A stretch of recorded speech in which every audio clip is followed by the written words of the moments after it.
السلام عليكم ورحمة الله وبركاته، ونخش في الموضوع على طول علشان عندنا النهاردة حلقة نارية، حلقة الناس كلها أجزم إن هي مستنياها علشان أتكلم عنها. حلقة كل وابصم بالعشرة إن أي حد من اللي بيقلب على اليوتيوب هيشوف الإعلان بتاعها، أو هيشوف الاسم بتاعها، أو هيشوف الصورة المصغرة بتاعتها، أجزم إن هو هيخش علشان يتفرج عليها، لأن السوشيال ميديا ما وراهاش غير الموضوع ده. صفحات الكوره كلها ما وراهاش غير الموضوع ده.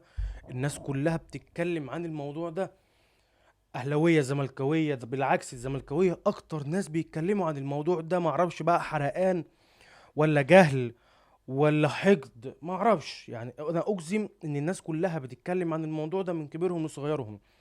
وهو بس خليني قبل ما اقول، هو عزيزي المشاهد انت مقصر معايا جدا جدا جدا في اللايك والشير والسبسكرايب بتاعك، او اللي هو الاشتراك بتاعك. انت بتخش تتفرج على الفيديو، بتقعد بقى زي ما بتقعد دقيقة، بتقعد دقيقتين، بتقعد 3 دقايق، انت حر. انت ليك كامل الاحترام فوق دماغي ان انت بتتابعني. وطبعا انا سعيد ان انا اكون من المفضلين عندك ومن المتابعين اللي انت بتخش تتابعهم. بس عزيزي المشاهد انت مقصر معايا جدا. انت مقصر في اللايك، مقصر في الشير، مقصر في اشتراك في القناة. يعني ايه يتفرج عليا فوق الألف ما يعملش غير 5 اشتراك؟ انتوا مش بتتفرجوا على واحد محروق يا جدعان، انتوا مش بتتفرجوا على واحد محروق. فعزيزي المشاهد فضلا وليس امرا، عايزين نوصل الفيديو ده ل 100 لايك ونقدر نعملها. اي حد من اللي بيتفرجوا لو بس اول ما يوصل للنقطة دي، لو ساب الفيديو ولو ثانية واحدة ونزل عمل لايك، صدقني صدقني، يعني انا مش عارف اقول لك ان اللايك ده هيفرق معايا قد ايه. ممكن الثانية اللي انت خدتها من وقتك علشان تعمل اللايك ما تكونش فرقت معاك، بس فرقت معايا انا. لان انت عارف عزيزي المشاهد ان القناة بتاعتي لسه صغيرة، وانا بقول يا رب، ببدأ بقول بسم الله الرحمن الرحيم على اليوتيوب. فطالما انت تابعتني وانا عاجبك، ما تبخلش عليا ان انت تعمل لايك او تعمل اشتراك. ففضلا فضلا وليس امرا تنزل تعمل اشتراك واعمل لايك للفيديو ده، عايزين نوصله ل 100 لايك وان شاء الله نقدر. وبسم الله الرحمن الرحيم.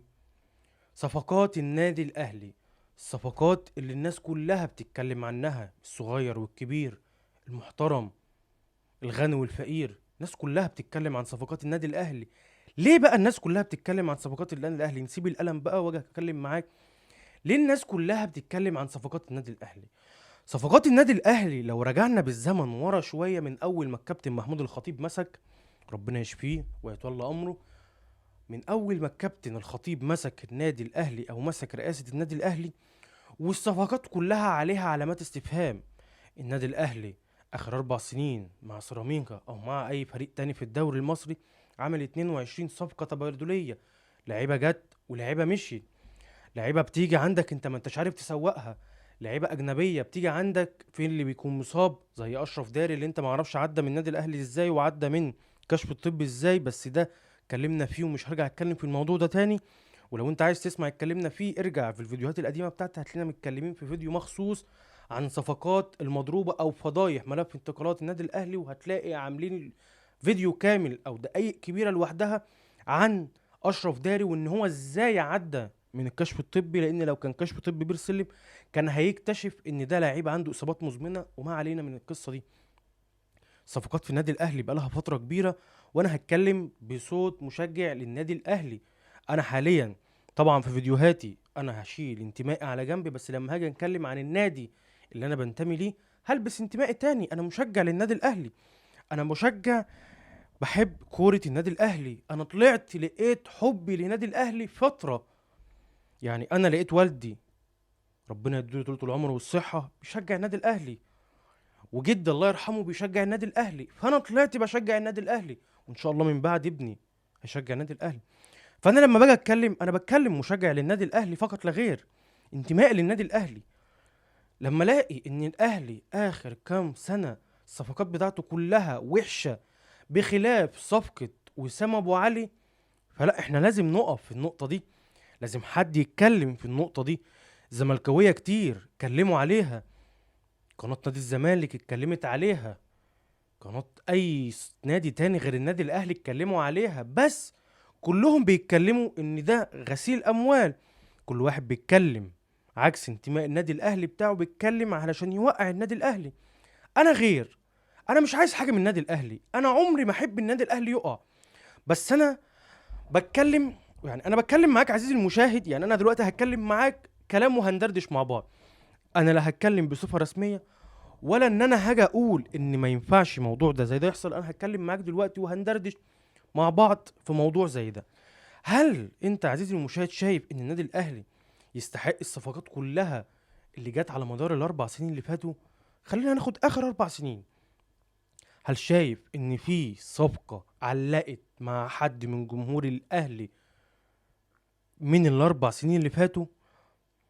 اجزم ان هو ما فيش غير صفقة وسام ابو علي. يعني لو احنا فكرنا كده، يعني احنا كاهلاوية مع بعض فكرنا في كل مراكز النادي الاهلي عن صفقة علقت معانا، مش هنلاقي. مفيش صفقة واحدة اتذكرها ان هي علقت معايا انا بالاخص غير صفقة وسام ابو علي، وكان عليها علامات استفهام. ما تفهمش بقى ده جاي فلتة ولا هو كان جاي في الطبيعي زي ما كان الناس بتقول ان هو كان مترشح من حد قال لهم خدوا ده على ضمانتي. وفعلا ضمانته طلعت صح وخدناه واتألق معانا وشفناه في كأس العالم للأندية وكان مكسر الدنيا. وبعد كأس العالم للأندية اختفى. خلاص بقى العروض نزلت عليه. ما هو انت ما ينفعش خامة زي دي، خامة زي دي ما ينفعش ان هي تلعب في افريقيا، ولا تلعب في الدوري المصري، ولا تلعب في النادي الاهلي. يعني اهوش وانا بقول لك النادي الاهلي، النادي الاهلي انا بشجعه، ولا تلعب في النادي الاهلي. طيب النادي الاهلي جاله عرض لوسام ابو علي واتباع ب 9 مليون دولار. انت ايه مشكلتك ان انت جالك 9 مليون دولار انك تاخد 5 مليون؟ بلاش 5 مليون عشان الاداره بتتخض من الرقم ده. 4 مليون، لا بلاش 4 مليون، 3 مليون دولار. انت لو رحت خبطت على افخم نادي وقلت له يا جدعان انا عايز لعيب عندك مهاجم تكون دارسه، واداره التخطيط عندك كويسه درساه، ان هو يا جدعان سلام عليكم انا معايا 3 مليون دولار وعايز المهاجم بتاعك المتالق ده، هتقول لك ايه؟ هتقول لك اتفضلوا، انت جايب ب 3 مليون دولار. انما ما ينفعش يكون بايع وسام ابو علي ب 9 مليون دولار وواخد من كاس العالم ملايين، وواخد من الرعاة بتوعك في كاس العالم ملايين، وواخد من رعاة تيشيرت ملايين، وتيجي تخش على نادي تقول له انا عايز منك مهاجم واخر هدفع فيه مليون دولار، مليون و200، مليون 300. لا لا لا، ما ينفعش. ما هو ما فيش حد هيجيلك. ولو جبت واحد بالمنظر ده هيجيلك واحد يعني اقل من محمد شريف. لا احنا نخلي محمد شريف بقى هو مكسح ومطلع عينينا، ومش عارف بقى هو مبطل ولا هو جاي من السعوديه مبطل، وبتديله برضه مليون دولار. يعني انت اجزم ان انت بتكون بتديله مليون دولار في السنه في العقد بتاعه اللي هو ضحك عليك اصلا وقال لك اصل الزمالك بيفوضني ودفع كام مليم عشان يطلع في الاعلام ويقول لك الزمالك بيفوضني، فانت جريت جبته زي كل الصفقات الكيديه لمده اربع سنين فاتت كلها جايه كيد في نادي الزمالك. زيزو انا بالنسبه لي ما قدمليش حاجه لحد دلوقتي. مين تاني؟ امام عاشور ده ماشي، يعني ده صفقه انت جايبه كيد بس انت شاريه. انت جايبه الراجل ساب الزمالك ومشي وانت رحت عرضت عليه وجي. انا ما بشوفهاش ان هي صفقه كيديه. انما زيزو انت رحت جبته صفقه كيديه. اي حد الزمالك بيفاوضه بتروح تجيبه صفقه كيديه. شفنا الصفقه بتاعت حامد حمدان لما الاهلي دخل فيها بس الحمد لله ما عرفش يخلصها بسبب فشل في اداره التعاقدات في النادي الاهلي، اللي اجزم ان هي كان لازم بعد صفقة حامد حمدان والفشل اللي تم في صفقة حامد حمدان، اجزم ان هي كان لازم ان هي تمشي من النادي الاهلي، تروح بقى تشوف لها مركز شباب، تروح تشوف لها فريق في درجة تانية. بس لما انت تكون النادي الاهلي بتاريخ النادي الاهلي بجبروت النادي الاهلي وتخش في صفقة بيراميدز يخش ياخدها منك بمنتهى السهولة، فاجزم ان ما كانش ينفع ان اداره التعاقدات او الاداره بتاعت السكاوتنج تقعد في النادي الاهلي تاني. خلاص انتهت. بس مفيش الكلام ده. ما فيش. ما تقولش ان مثلا صفقه هتفشل فالنادي الاهلي هيخش ياخدها. فعشان الفيديو ما يطولش، موضوع ان صفقات النادي الاهلي اخر اربع سنين عليها مليار علامه استفهام، ولا بلاش مليار عشان الاداره بتتخض عليها قروش علامه استفهام، موضوع لازم نتكلم فيه انا وغيري وكل الاهلاويه يتكلموا فيه، ان ما ينفعش موضوع زي ده يكون بالسذاجه دي في النادي الاهلي، او في نادي بتاريخ النادي الاهلي، او في نادي بقيمه ووقار وتاريخ تيشيرت النادي الاهلي. فشفنا، خلينا في موسم الانتقالات او الميركاتو اللي شغال حاليا، وانا شايفه عك. يعني شفت فيديوهات لزملكاويه طالعين السما ان الاهلي هيجان، وان الاهلي ايه يا عم اللي انت بتعمله ده، انت هتخلص على الدوري المصري، ايه كميه الصفقات دي؟ اقسم بالله كل الصفقات دي ما لها اي 6000 لازمه بالنسبه لي. والله كل الصفقات دي ما ليها اي 6000 لازمه بالنسبه لي. هاجي اقول لك ليه. طيب، نبدا باول صفقه والناس كلها اتكلمت عن نفسك بقى القلم، واول صفقه الناس كلها اتكلمت عنها وهو عمرو الجزار. عمرو الجزار صفقه انا بالنسبه لي انا شايفها ان البنك الاهلي لبسنا، ان البنك الاهلي اداهولنا، ان البنك الاهلي غفلنا. ليه؟ صفقة كانت معروضة عليك من شهرين يا محترم ب25 مليون جنيه، وانت قلت وقتها انا عندي اشرف داري، ورجعت احمد رمضان بيكهام، وعندي مصطفى العش، وعندي ياسين مرعي، وعندي ياسر ابراهيم، ومشيت رامي ربيعه. كل اللي انا قلتهم عند النادي الاهلي دول علشان ما تجيبش عمرو الجزار: مصطفى العش صفر، اشرف داري صفر، ما تعتمدش عليه في 25 دقيقه كاملين. احمد رمضان بيكهام ما اعرفش الاهلي جابه ليه، انا ما اعرفش الاهلي جابه ليه من الاساس. طيب، اتعرض عليك او انت رحت دعبت، يعني بلاش ان انت رحت قلت لهم انا عايزه، لان الاهلي ما بيروحش يقول لحد انا عايزه، ما تفهمش تكبر ولا ايه. رحت يا عم دعبتهم وقالوا لك هتاخده ب 25 مليون، قلت لهم ايه يا عم انت مجنون ولا ايه؟ 25 مليون ايه اللي ناخد بالها عيب؟ اصحى، انت بتكلم النادي الاهلي. 25 مليون مفيش الكيكه دي، انا مش عايزه، خلوه لكم. وهكذا تم، وان الاهلي مرضاش ياخد عمرو الجزار ب 25 مليون. انتهى الماريكاتو بتاع السنه اللي فاتت، وما عرفناش ان احنا نجيب مدافع عليه القيمه، ولبسنا اللي انا قلت لك عليهم دول كلهم بخلاف ياسين مرعي وياسر ابراهيم. السنه دي او بعدها بشهرين عمرو الجزار اتباع طبعا السنه اللي فاتت او الماريكاتو اللي فات للبنك الاهلي. جيت انت السنه دي بعد كميه الفضايح اللي شفناها في خط الدفاع، يعني الاهلي ظبط الشق الهجومي اللي قدام وعنده نص الملعب مظبوط، والدفاع والحارس المرمى ضرب منه. طب الشهر ده في السيزون اللي بدأ، او في الميركاتو الصيفي او الشتوي بتاع يناير، قلت انا عايز عمرو الجزار. فتحت صدرك بقى ورحت للبنك الاهلي قلت له يا بنك انا عايز عمرو الجزار. قال لك عينيا، ده انا الفهولك لفه هدايا وادولك لحد عندك. طب عايزين في كام؟ خدوا ال 25 مليون اهو. لا 25 مليون ايه، احنا عايزين فيه 60 مليون زائد اعاره لاعب من عندك. طبعا انت لما سمعت الرقم انت اتخضيت. هو كده كده الصفقه تمت، بس انا بحكي لك 60 مليون وزائد اعاره لاعب من عندك. وفي الاخر الاداره وافقت. يعني انا شوف، انا جبتها لك من اولها لاخرها. اتعرض عليك من شهرين ب 25 مليون، اتنكت ورفضته، رحت جبته من بنك الاهلي النهارده ب 60 مليون زائد اعاره احمد رضا للبنك الاهلي. احمد رضا اللي انت جايبه اصلا السنه اللي فاتت تقريبا يا عم هنقول ب 30 مليون. يعني انت خسرت في لعيب، انت دلوقتي واقف عليك ب 60 و30 90، وانت كنت هتجيبه ب 25 ونفضت، حط 5 على ال 30 يبقى 30، يعني انت خسرت فيه 65 مليون عشان ساذج. اتضحك عليك ب 65 مليون علشان انت قلت انا النادي الاهلي ادفع في لعيب 25 مليون مش عايزه، رحت جبته وخسرت فيه 65 مليون، وجبته وانت حاطط جزمه فوق رقبتك. فالنادي الاهلي يعلن التعاقد مع عمرو الجزار قادما من النادي الاهلي بمبلغ 60 مليون زائد اعاره احمد رضا اللي احنا خسرنا احمد رضا، خط نص النادي الاهلي اللي كانت تقدر تبني عليه النهارده، وطلع اعاره في الصفقه الغشيمه، الصفقه المريبه دي.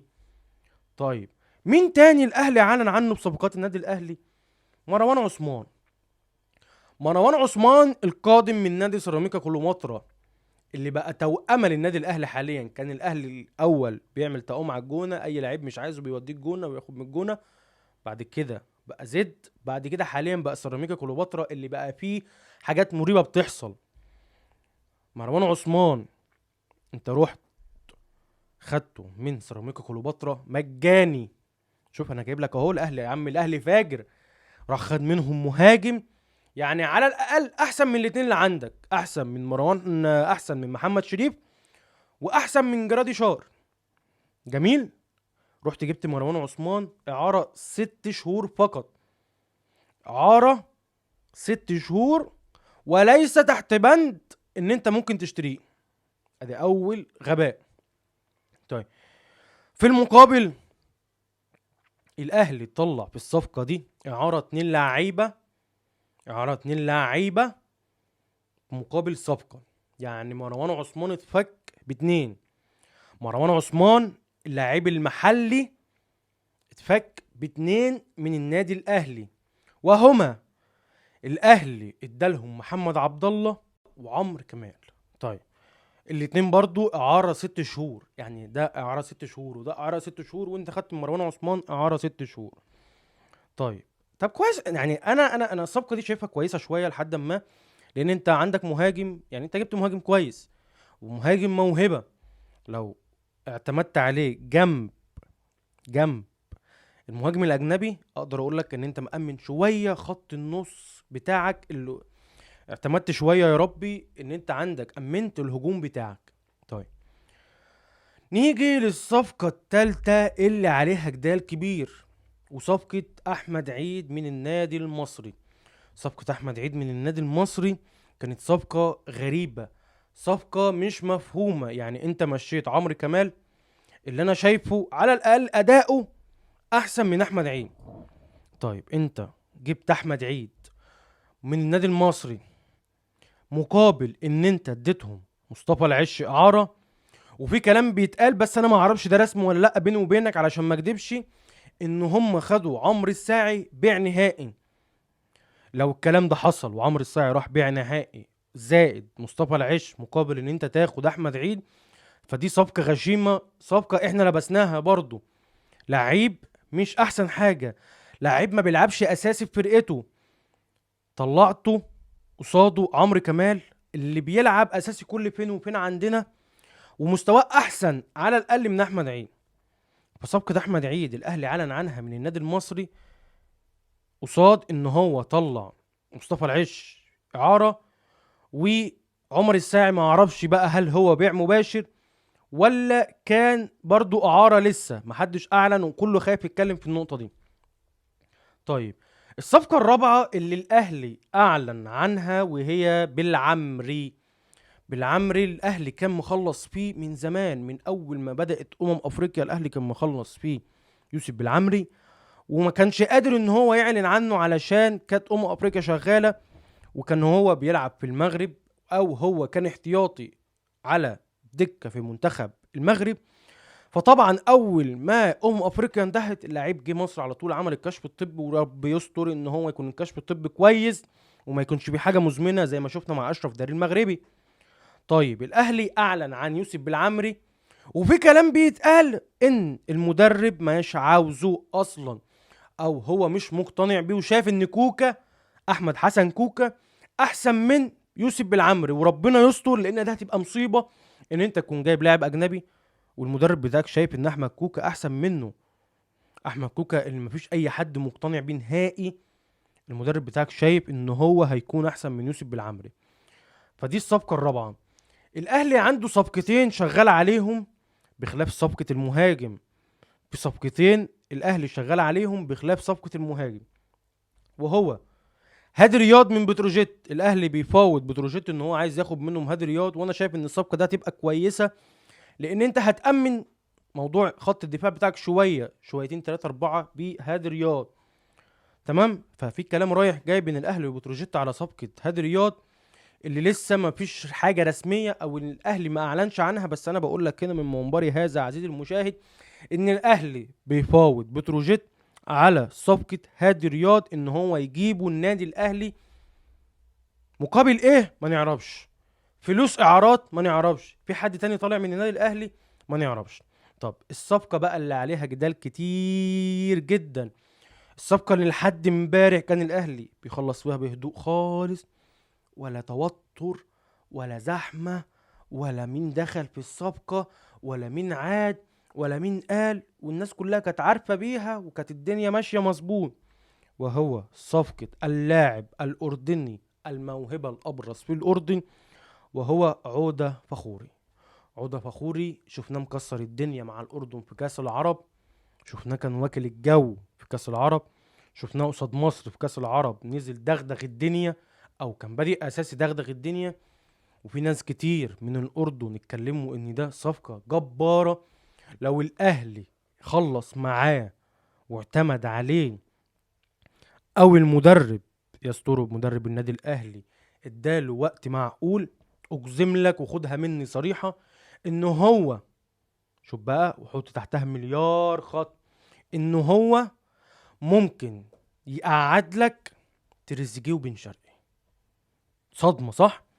لو ياس سورو اعتمد عليه في دقايق معقوله، مش ينزلوا لي 5 دقايق، لا في دقايق معقوله، اجزم ان هو هيقعد لك تريزيجيه وهيقعد لك بن شرقي. بس طبعا هم مش هيرضوا بالكلام ده، فبالتالي هو لو جه، انا شايف ان مصيره هيبقى مصير كاريستو، هيبقى مصير كاريستو اللي حصل مع النادي الاهلي، وفي الاخر هيتركن دكه، وفي الاخر هيتباع، هيطلع اعاره بقى، هنشوف له اي بيعه. بس ده ممكن يكون مصيره مع النادي الاهلي لو المدرب ما عقلش واداله وقت معقول، ولا ان البشوات المعلمين في النادي الاهلي تريزيجيه او زيزو او بن شرقي قالوا له ان ما ينفعش لاعب زي ده يجي يقعدنا، وانت كده بتهين تاريخنا، وانت كده بتقل مننا.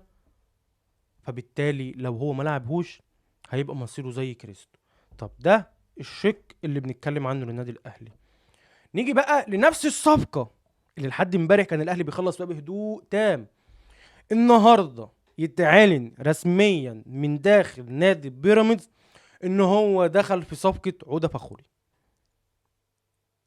بيراميدز التاني دخل في صفقه عوده فخوري، عاوز يخلص معاه، وعرض عليه مبلغ راتب اكبر من اللي كان النادي الاهلي هيديهوله.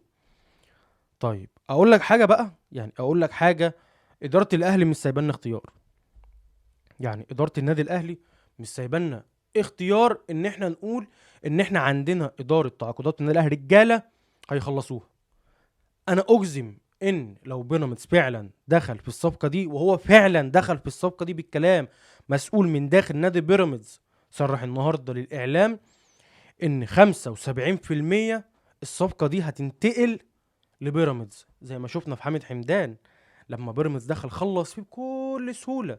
بيراميدز كل صفقاته كلها عمال يقويها، السكواد بتاعه عمال يقويه، وكله بهدوء تام، الراجل بيخش يعرض الفلوس ياخد اللاعب ويمشي.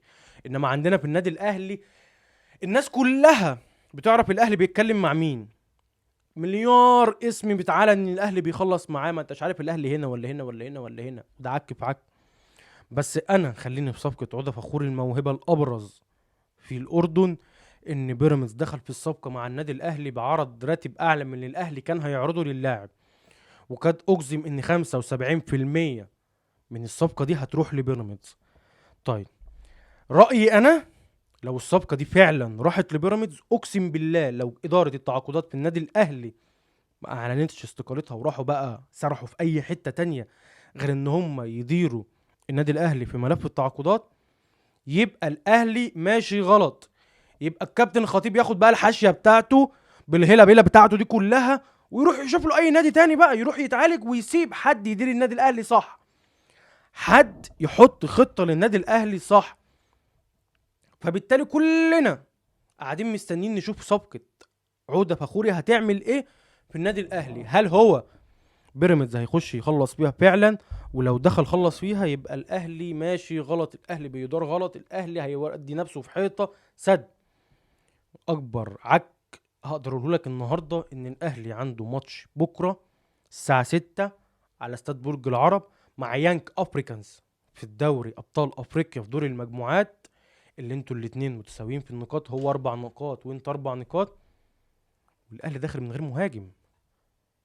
الاهلي داخل من غير مهاجم، واحنا النهارده 22 يناير، فاضل لك 9 ايام وموسم الانتقالات في افريقيا يقفل،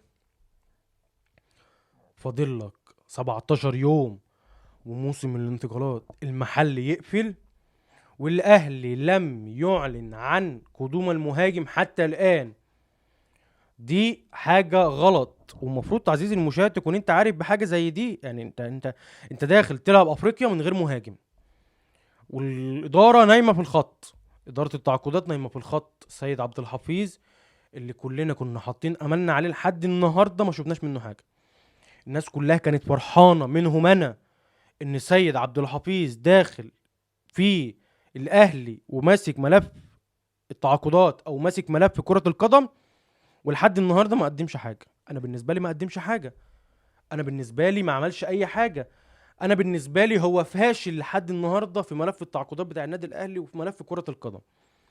فخلينا نشوف بكرة هل النادي الاهلي هيتأثر بعدم قدوم المهاجم، ولا ان شاء الله لاعبتنا اللي موجودة الرجالة والجمهور بتاعنا الرجالة هيجيبوا الفوز. فاتمنى الفوز للنادي الاهلي بكره. اخر موضوع معانا وهو موضوع ديانج. موضوع ديانج اتكلمت فيه مره واثنين وثلاثه واربعه وعشرة ومليار، وهتكلم فيه تاني عشان اللي ما يسمعش يسمع. يعني عايز تباين فشل اداره النادي الاهلي، اسمع موضوع ديانج. انا يمكن الحلقه طولت، يمكن اول مره ممكن هنزل حلقه 30 دقيقه، ودي حاجه ما حصلتش معايا قبل كده، كان اخر 15. ولما كبرت قوي في ماتش المنتخب لما مصر خسرت من نيجيريا بضربات الجزاء اتكلمت 25 دقيقه. انما انا اصلا الحلقه دي انا ما كنتش هعملها كلها عن صفقات النادي الاهلي. يعني سبحان الله، انا ما كنتش هعمل الحلقه دي كلها عن صفقات النادي الاهلي.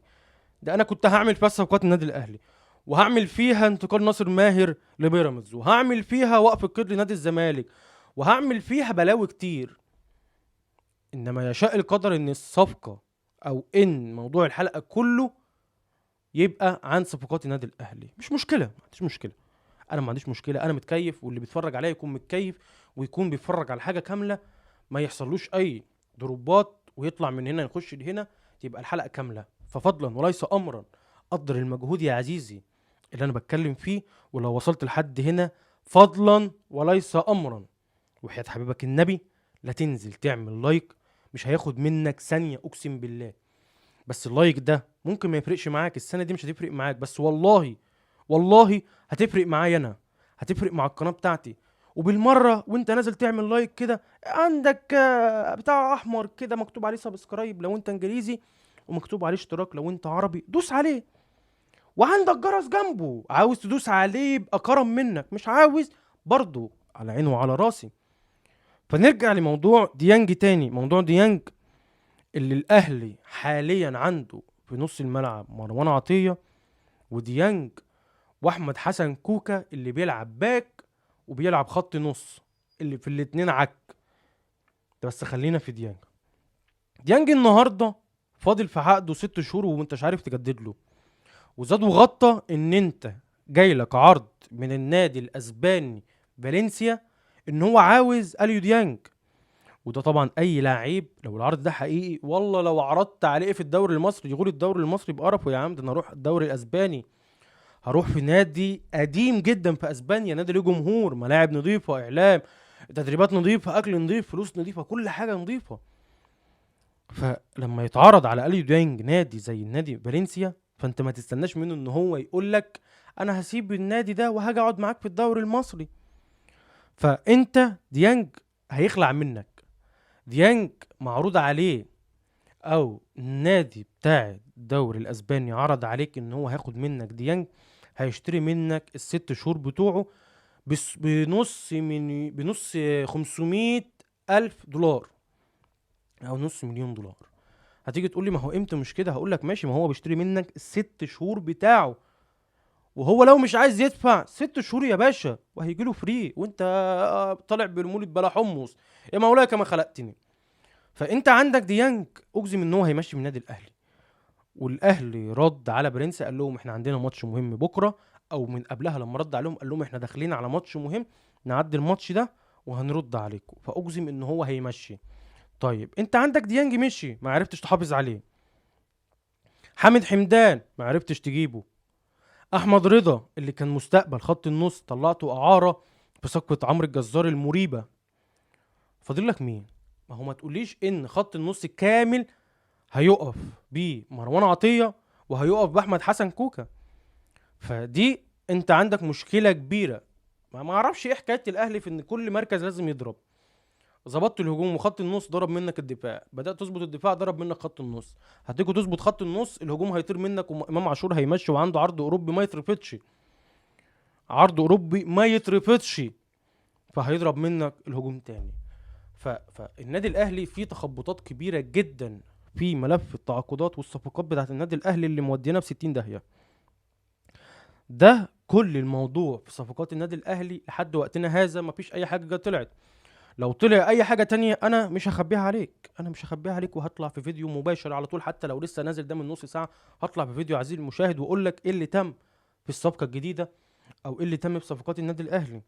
بس ملخص سريع: الاهلي اعلن عن مروان عثمان، الاهلي اعلن عن احمد عيد، الاهلي اعلن عن بالعمري، الاهلي اعلن عن عمرو الجزار، الاهلي بيفاوض بتروجيت عشان ياخد منه هادي رياض، والاهلي بيخلص في عودة فخوري من الاردن في صفقة هي انا بالنسبة لي هي تحدي مع الادارة.